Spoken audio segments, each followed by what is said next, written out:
মনোজগতখন বহুত বেছি কঠিন। মানুহে মনৰ ভিতৰত কি কঢ়িয়াই লৈ ফুৰে দ্বিতীয়জনে সহজতে জনা বৰ সহজ নহয়। গতিকে মানুহৰ মনোজগতখনক ভৰি দিবলৈ যাওঁতে আমি বহুত কথাই কেতিয়াবা গম পাওঁ, কেতিয়াবা কিন্তু গম নাপাওঁ। তাৰে মাজতে এটা হৈছে ট্ৰমেটাইজ হোৱা।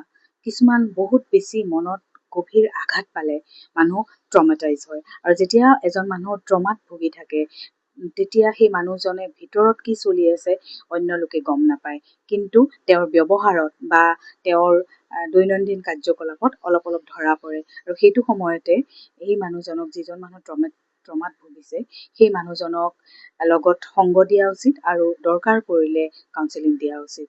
কাৰণ এই ট্ৰমা নিজে নিজে শেষ নহয়।